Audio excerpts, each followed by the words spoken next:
Okay, I welcome you, my dear students, for the today class. Last time we studied about the sound and the characteristics of sound.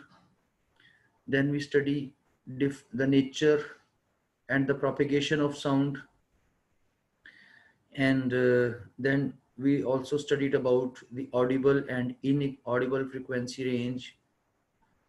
Then we studied the acoustics and ultrasounds and its application. Today the time is the exercise of the numerical problems. So uh, I start my screen sharing with you, and here I share my screen.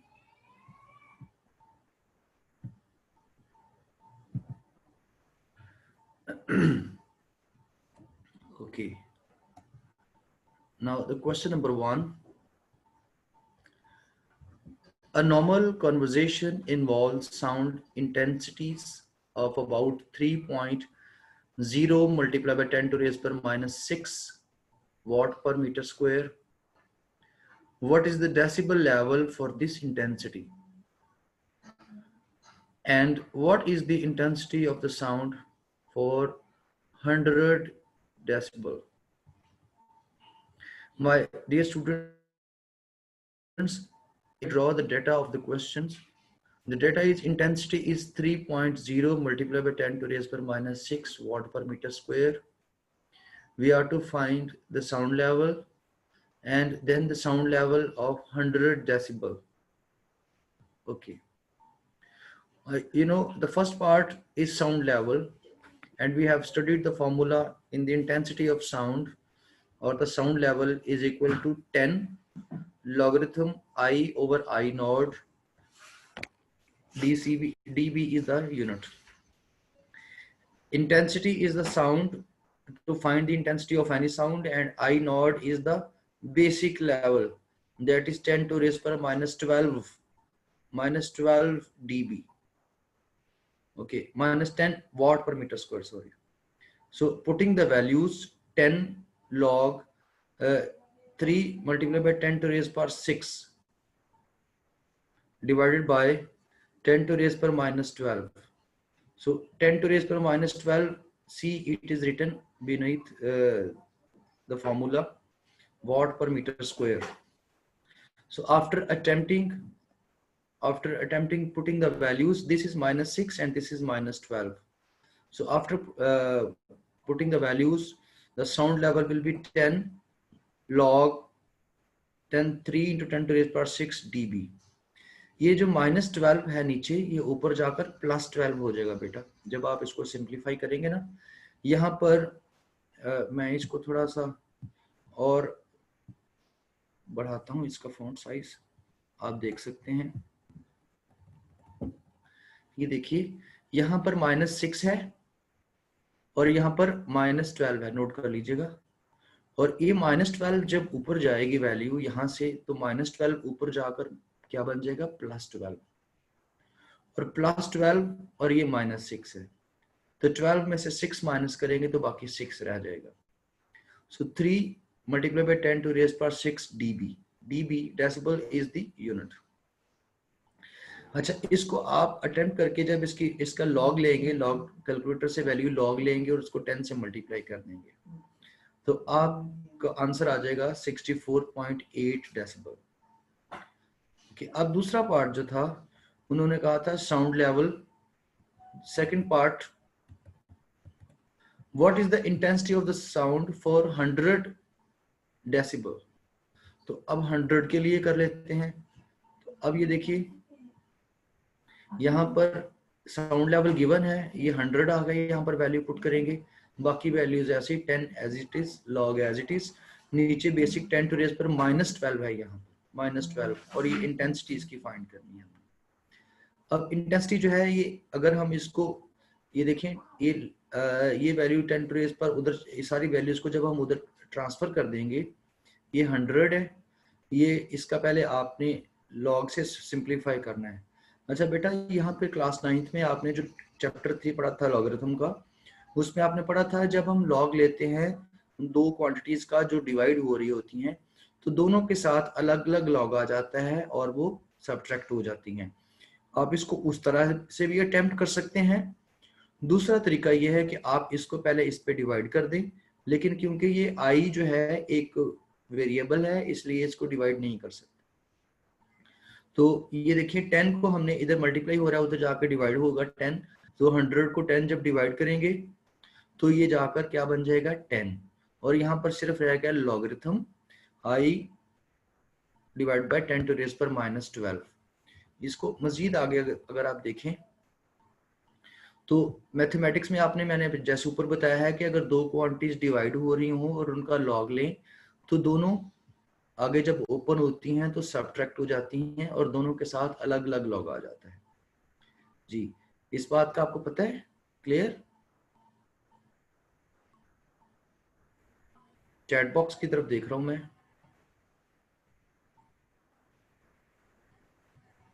Hello,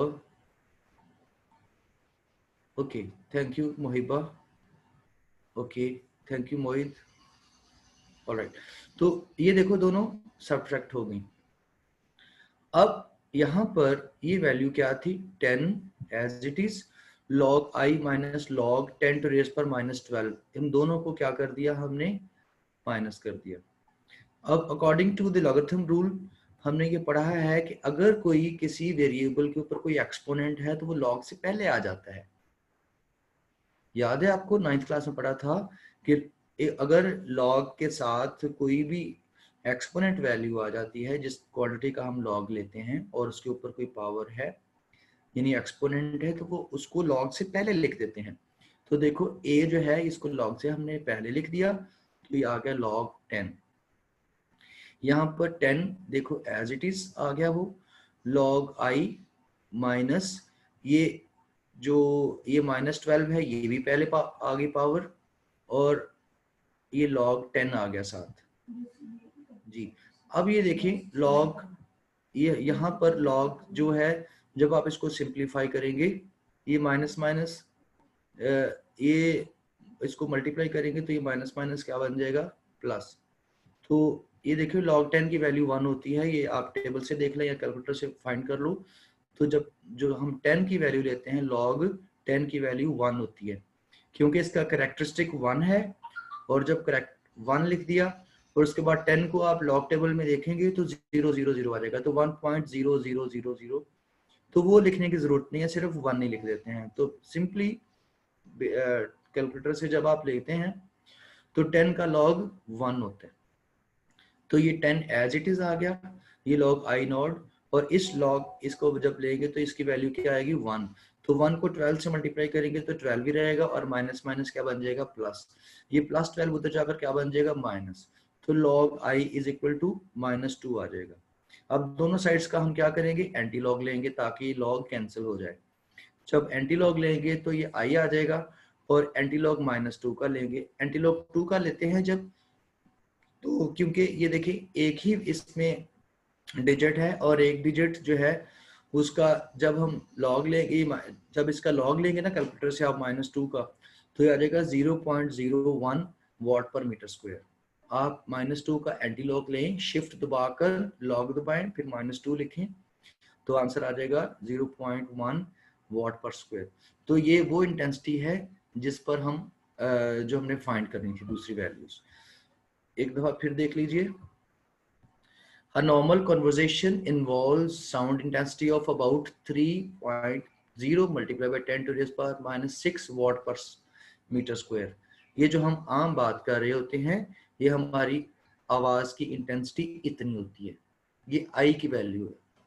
अच्छा, हमने what is the decibel level for this intensity, हमने इसकी decibel level find करना है, level of the sound, sound level जिसको कहते हैं। तो sound level we are to find, and this is the intensity.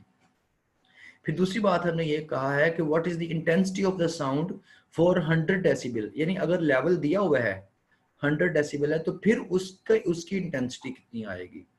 ठीक है, ये एक दूसरे के रेसिप्रोकल है, दोनों फॉर्मूला दोनों में एक ही यूज हो रहा है। तो this is the intensity of the normal conversation, sound level find करना है। और फिर अगर साउंड लेवल 100 हो तो फिर उसकी इंटेंसिटी क्या होगी। देखा ना, यहाँ पर इंटेंसिटी गिवन है, यहाँ पर इंटेंसिटी फाइंड करनी है, ये यहाँ पर साउंड लेवल फाइंड करना है, यहाँ पर साउंड लेवल गिवन है। तो ये दो मुख्तलिफ क्वेश्चन है, जैसे एक थ्योरम का रेसिप्रोकल होता है। ओके, फॉर्मूला यही होता है साउंड लेवल का, 10 log I over I not. इसमें वैल्यूज पुट की हैं, ये -6 है, ये -12 है, -12 ऊपर जाकर +12 हो जाता है, तो ये आ जाएगा 3 × 10⁻⁶। ओके, उसके बाद जब आप इसको सिंप्लीफाई करते हैं तो 10 log एज इट इज, और इसका जब हम log लेंगे, इस वैल्यू का जब आप log लेंगे ना, इसको ऐसे भी लिख सकते हैं आप, 3 के साथ 6 zeros लगा दें, 3 0 0 0 0 0, तो उसका जब log लेंगे और फिर उसको 10 से मल्टीप्लाई करेंगे तो ये आंसर आ जाएगा। दूसरा उसका वाइस वर्सा, साउंड लेवल जो है वो यहाँ पर देखिए 100 dB लिखा हुआ है यहाँ, तो हम वैल्यूज पुट कर देते हैं 10 log I over I not वैसे ही, तो यहाँ पर साउंड लेवल 100 लिख देंगे, इसको आप ना देखें, 100 लिख दिया और ये 10 एज इट इज, log ऐसे ही आ गया और वैल्यूज पुट कर दी, I ऐसे ही आ गया और 10 टू रेज पर यहाँ पर ये आ गया -12। जब आप इसको सिंप्लीफाई करेंगे, log लेते हैं दो क्वांटिटीज का, तो वो क्या हो जाती है माइनस करके दोनों की अलग अलग वैल्यूज आ गई। फिर हमने क्या कर दिया, इनका दोनों का log ले लिया, इसका log 10 की वैल्यू 1 आ गई, तो यहाँ पर 1 आ गया, 1 को 12 से मल्टीप्लाई करेंगे 12 भी आ गया, तो log I नॉट जो है ये आ गया, 12 को इधर जाकर माइनस कर दिया, -2 हो गया, तो फिर इसका एंटी लॉग ले लिया। तो ये लॉगरिथम से इन्वॉल्व क्वेश्चन था। अब नेक्स्ट देखिए, if at Anarkali Bazaar Lahore the sound level is 80 dB decibel, what will be the intensity level of sound there? बिल्कुल वैसे ही है, साउंड लेवल गिवन है, जो अभी आपने सेकंड पार्ट किया उसके जैसा ही है। अनारकली बाजार में आपको पता है बाजारों में तो शोर शराबा होते रहता है, तो जो ओवरऑल जो उसकी वैल्यू है ना साउंड लेवल की, वो 80 dB है, ये उसका साउंड लेवल है। हमने इंटेंसिटी फाइंड करनी है। इंटेंसिटी क्या होती है, the energy passing, energy of sound passing through a surface held perpendicular in its the way of propagation. So 80 dB intensity level find करना है, और जो फेटेस्ट साउंड है आई नॉट की वैल्यू हमेशा 10⁻⁻12 होती है। यहाँ पर -2 लिखा हुआ है, इसको आपने क्या कर समझना है 12। ये अगर आपके पास वो नोट्स होते हैं तो आप उस पर ये देख सकते हैं। ओके, वैल्यूज पुट कर दी, साउंड लेवल 80 है गिवन है, बाकी इसमें वैल्यूज पुट कर दी, 10⁻⁻12, ये देखा नीचे यहाँ पर -12 आ गया। तो 80 पे यहाँ पे लॉग जब फॉर्मूला अप्लाई करते हैं, ये 10 जो है जाके 80 को डिवाइड करेगा तो ये 8 रह जाएगा, log I minus log I not, यानी I नॉट की वैल्यू क्या है 10⁻⁻12। log I जो है ये अल्टीमेट हमने फाइंड करना है, 10 का log दोबारा लेंगे तो वो 1 आ जाएगा, -12 ये +8, ये +12 को उधर जाकर माइनस करेंगे तो -4 हो जाएगा। तो इसका एंटी लॉग लेंगे, अब एंटी लॉग देखें लिया तो ये आ जाएगा -4 के एंटी लॉग लेंगे तो ये आ जाएगा 0.0004, सॉरी -4 के एंटी लॉग लेंगे तो आएगा 0.0001। तो जब आप उसको साइंटिफिक नोटेशन में लिख देंगे तो 10⁻⁻4 आ जाएगा। ओके जी बेटा, clear? If you have any trouble, you can ask me right now. I will make it clear to you. Even you can turn on your microphone and ask me. Okay, Dan Joseph, thank you if you have understood it.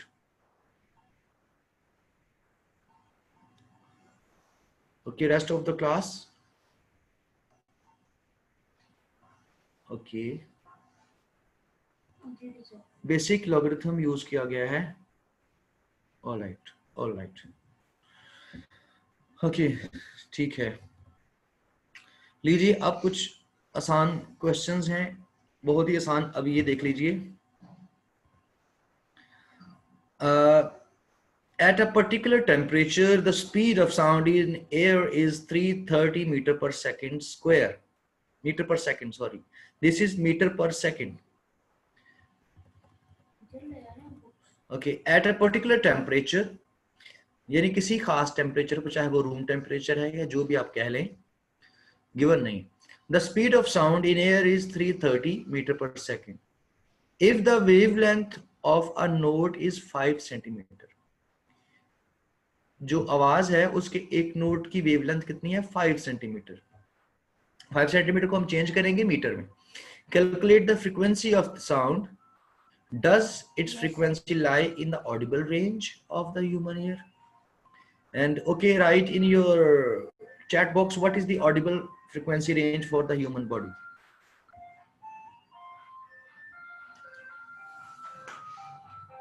What is the audible frequency range for the human ear? Yesterday I taught you.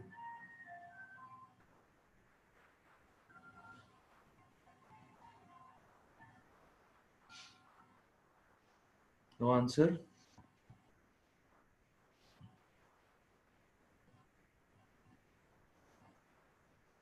(20 hertz to 20 kilohertz. Very good, Nawal. Well done बेटा. मेरे ख्याल type करने में थोड़ा time लग गया, इसमें unit साथ लिखना था. सो 20 हर्ट्ज से लेकर 20 kilo hertz. 20 kilo hertz mean 20,000 hertz. ये फ्रीक्वेंसी रेंज है. तो हमने फ्रीक्वेंसी यहाँ पे फाइंड करेंगे, तो अगर वो इस रेंज में आता है तो हम समझेंगे कि ये आवाज इंसान सुन सकता है या नहीं सुन सकता. ठीक है जी. चलिए अब हम इसको अटेम्प्ट कर लेते हैं. अब जरा देखिए, velocity of sound is 330 metre per second and wavelength is 5 centimeter. 5 centimeter can be converted into meter. That will be dividing by 100. We will get 0.05 meter. We have to find the frequency. And we have studied the formula. V is equal to f lambda, where f is the frequency, lambda is the wavelength, and v is the velocity. So by settling it, we will get lambda divided हो जाएगा उधर जाकर, f is equal to v over lambda. So putting the value 330 over 0.05. So we will get 6.6 multiplied by 10 to raise per 1 hertz. तो बताइए ये 20 hertz से कम है कि ज्यादा है? 20 hertz से ज्यादा है, क्योंकि 6.6 को जब 10 से मल्टीप्लाई करेंगे आप तो ये बनेगा 66. So this is in between the Audible frequency range, क्योंकि हमें 20 हर्ट्ज चाहिए ना, तो ये तो 66 आ रहा है. Okay, another easy question. A doctor counts 72 heart beats in 1 minute.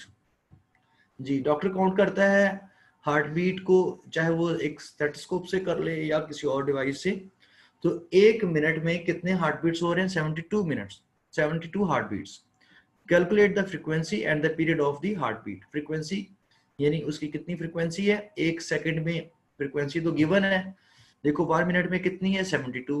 और अगर 1 सेकंड में करें तो वो भी हम कर सकते हैं 60 पे डिवाइड करके.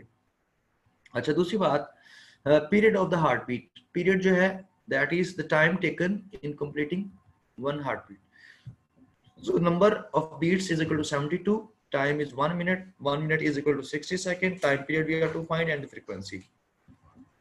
Frequency is equal to number of waves produced in given time in 1 minute. So time is 60 and 60 को 72 पे डिवाइड कर दीजिए तो ये 1.2 हर्ट्ज फ्रीक्वेंसी आ जाएगी. ओके, अब हम उसका टाइम पीरियड इसका रेसिप्रोकल होता है, तो 1 को डिवाइड कर दें 1.2 से तो आ जाएगा 0.83 seconds. So 0.83 seconds is the time period. Time required to complete one heartbeat. एक हार्ट बीट कंप्लीट करने के लिए कितना टाइम चाहिए? 0.83 सेकंड, 1 सेकंड से भी कम. Understood? Shall I go further? Have you got the point? Hello class, where are you? Yes sir. Okay, ध्यान से समझते चले जाइए. देखिए क्या लिखा है. Nawal Noshi, can you read this question for me? Okay. Yes, sir. Please. A marine survey ship spends a sound wave straight to the seabed. It received an echo 1.5 seconds later. The speed of sound in the sea water is 1500. Find the depth of the sea at this position. शाबाश। Thank you Nawal. देखिए हमने ये पढ़ा है कि जो ultrasounds हैं इनको हम यूज कर सकते हैं समंदर की गहराई मालूम करने के लिए। उसमें हम क्या करते हैं कि हम वेव्स को भेजते हैं नीचे और वो सी बेड के साथ जाकर टकराती हैं और टकराकर वापस आ जाती हैं, क्योंकि जो साउंड है उसकी ये एबिलिटी है कि वो सरफेस से टकराकर रिफ्लेक्ट होती है। अच्छा, जो इको होती, it receives an echo 1.5 second letter, यानी टाइम कितना चाहिए 1.5 सेकंड, यानी 1.5 सेकंड चाहिए उसको वापस आने के लिए। क्या मुझे बताइए समंदर तक नीचे जाने में 1.5 सेकंड लगते हैं? नो, जाकर वापस भी आती है। यस, कोई आधा टाइम लग, यानी इसका मतलब है 0.75 सेकंड में 0.5 सेकंड में वो वेव नीचे जाती है और 0.75 में वो ऊपर आती है। यानी 1.5 को जब 2 पे डिवाइड करेंगे ना, क्योंकि दो रास्ते हैं ना, साउंड नीचे भी जा रही है और फिर टकराकर वापस आती है, और इस टोटल आने जाने में जो टाइम लगता है वो 1.5 सेकंड है। फिर स्पीड ऑफ साउंड जो अल्ट्रासाउंड है उसको गिवन है 1500 मीटर पर सेकंड। ठीक है, तो हमने फाइंड करनी है डेप्थ, उस पोजीशन पर कितनी समंदर की डेप्थ है। लीजिए, time taken by second and wave from ship to the seabed and then back 1.5 second. अब टाइम फॉर वन साइड, एक साइड के लिए टाइम कितना है, 1.5 को 2 पे डिवाइड कर देंगे तो 0.75 सेकंड। अब स्पीड इज गिवन 1500 मीटर पर second, so depth of sea we are to find. You know that's what is the formula for the speed. In class 9 you studied v is equal to distance over time, and हमें तो distance find करना है ना कि वो sound कितना time लेती है नीचे जाने में या नीचे से ऊपर आने में, यानी एक तरफ का रास्ता, वही डेप्थ होती है। So d is equal to velocity को टाइम से मल्टीप्लाई कर दे, तो 1500 को आप 0.75 से करेंगे तो 1125 मीटर डेप्थ है सी की। Okay, shall we move forward, yes or no?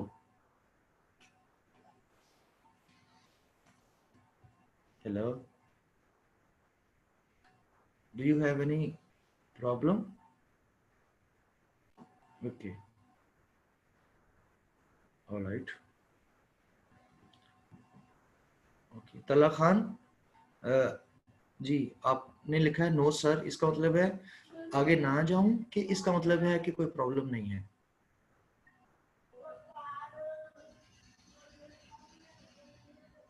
तला खान, अगले क्वेश्चन पे चलूं? No problem, okay, understood, I got it. Okay, Miriyas, can you read out this question for me?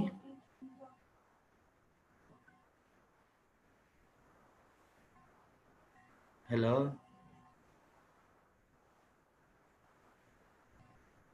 मिरियास, where are you? Have you left the meeting?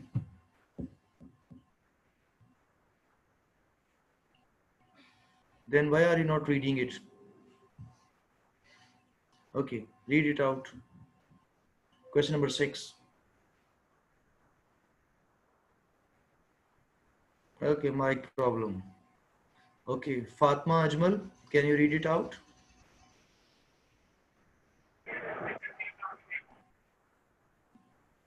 Okay,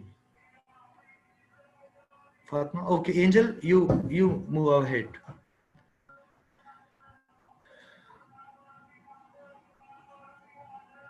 Gigi, Yes, sir.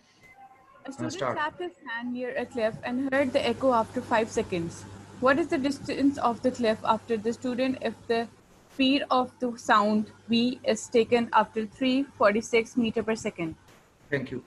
ये देखें बिल्कुल वही question है, जिस तरह से आपने डेप्थ फाइंड करनी है बिल्कुल वैसे ही है। आपने यहाँ पे स्पीड आपको गिवन है 346 मीटर पर सेकंड और ये माउंटेन एरिया है, और आपके जो हाथों की ताली है उसकी आवाज आपको 5 सेकंड के बाद सुनाई देती है। यानी इसका मतलब 5 सेकंड में आवाज जाती भी है और जाकर वापस भी आती है। तो हमने दो पहाड़ियों के दरमियान में फासला मालूम करना है। तो ये फासला मालूम करने के लिए 5 सेकंड को जब हम डिवाइड करते हैं 2 पे, तो एक साइड का डिस्टेंस आ जाएगा। तो देखिए time taken by sound from the student to cliff and then time to come back. Okay 5 second. So time for one side is equal to 5 divided by 2, that is 2.5 second. Velocity is given, so हम उसी तरह से multiply कर देंगे। v is equal to distance over time, distance equal to velocity multiplied by time. So 346 multiplied by 2.5, 865 metre दूर है एक पहाड़ी दूसरी पहाड़ी से। Okay understood? say yes sir or no. Your yes and no is the instruction for me to move forward. Okay. If you say no, it means I need to make it clear. Okay, thank you. Okay, question number 7. बड़े आसान से question है. A ship sends out ultrasounds that return from the seabed and is detected after 3.42 seconds. वैसा ही है जी. If the speed of ultrasound through sea water is 1531 meter per second, what is the distance of the seabed from the ship? लीजिए वही है, time is 3.42 second. हमने एक side का time find करना है तो उसको 2 पे डिवाइड कर दें तो 1.71 आ जाएगा। स्पीड इज गिवन, दोबारा वही फॉर्मूला अप्लाई कर दीजिए। v is equal to distance over time, distance find करने टाइम उधर जाकर मल्टीप्लाई हो जाएगा। So distance is equal to v multiply by t, multiply करेंगे तो 2618। यानी ये तीनों क्वेश्चन एक ही तरह के हैं। आगे चलें। Hello, shall I move forward? दो रह गए, खत्म करते हैं ना। Okay thank you. ऑलराइट, अभी कौन पढ़ेगा? जिब्नाश बेटा रीड आउट करें जरा क्वेश्चन को।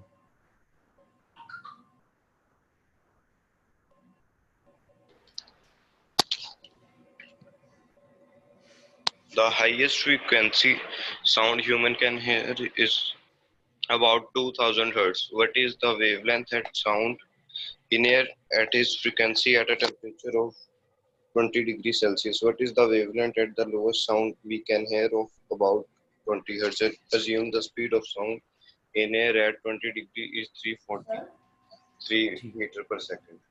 शाबाश। देखिए जो रूम टेम्परेचर है तकरीबन 20 डिग्री सेंटीग्रेड जो है, ये नॉर्मल टेम्परेचर है जिसको हम रूम टेम्परेचर भी कहते हैं। और यहाँ पर 20,000 हर्ट्ज की जो हाईएस्ट फ्रीक्वेंसी है वो हम सुन सकते हैं, जिसको हम कहते हैं ह्यूमन फ्रीक्वेंसी रेंज 20 हर्ट्ज से 20,000 हर्ट्ज तक। अच्छा, अब हमने वैल्यूज पुट कर दें। ये देखिए highest frequency is equal to 20,000 hertz, wavelength we are to find, lowest sound frequency is equal to 20 hertz, जो कोई इंसान सुन सकता है कम से कम वो 20 हर्ट्ज है। We are to find the wavelength. तो वेवलेंथ फाइंड करने के लिए v is equal to f lambda, lambda की वैल्यू आ जाएगी, एफ उधर जाकर डिवाइड हो जाएगा। तो देखिए लैम्डा is equal to v over f, velocity 343 given है। अब वैल्यूज पुट करेंगे तो वेवलेंथ आ जाएगी, इसको साइंटिफिक नोटेशन में लिख लीजिए 1.7 मल्टीप्लाई बाय 10 टू रेज पर -2 metre. This is the wavelength of the frequency of sound. अच्छा, उसके बाद अब हमने सेकंड पार्ट के लिए वही फॉर्मूला यूज करना है, v is equal to f dash lambda dash.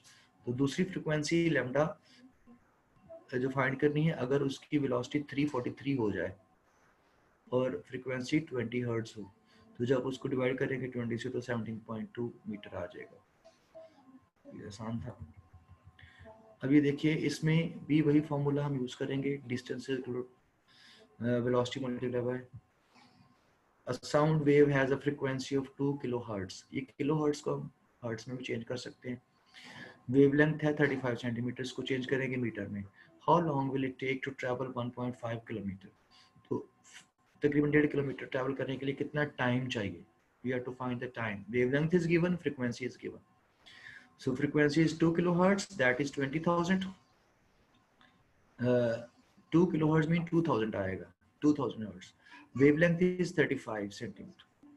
So 0.35 आ जाएगा. Wavelength सेंटीमीटर को जब हम 100 पे डिवाइड करेंगे तो 0.35 मीटर आ जाएगा. Time जो है that is we have to find. Distance covered is 1.5 kilometer. That can be written as 1500 meter. 1.5 mean 1500 kilometer mean 1.5 kilometer, that is 1500 meter. Okay, इसको मल्टीप्लाई कर देना जब आप 1000 से, तो ये मीटर बन जाता है kilometre. So v is equal to distance over time. So time अगर फाइंड करना है तो वेलोसिटी तो जाकर नीचे डिवाइड हो जाएगी, डिस्टेंस इधर आ जाएगा. So टाइम आ जाएगा. फिर दूसरी बात है, but velocity in wave is not known. So v is equal to f lambda. तो वैल्यू पुट कर दें. यहाँ पर हमने वैल्यू पुट कर दी फ्रीक्वेंसी की, यहाँ पर वेवलेंथ की वैल्यू पुट कर दी, तो वेलोसिटी आ गई 700 मीटर पर सेकंड. 700 मीटर पर सेकंड ये वेलोसिटी है वो आवाज साउंड की. अब हमने उसके लिए टाइम फाइंड कर लेते हैं जो हमें करने के लिए कहा था, क्योंकि वेलोसिटी हमारे पास नहीं थी इसलिए पहले वेलोसिटी कर ली. So time is equal to distance over velocity. So distance 1500 है, ये 1.5 किलोमीटर था ना, तो 1500 आ गया. वेलोसिटी अभी हमने फाइंड कर ली 700, इसको डिवाइड कर देंगे तो 2.1 सेकंड लगेगा डिस्टेंस कवर करने के लिए. जी, this is all about the numerical problem for today. So hope it's clear. And मेरा वक्त जो ना वो थोड़ा सा ज़्यादा हो गया 5 मिनट, उसके लिए मैं सॉरी करता हूँ.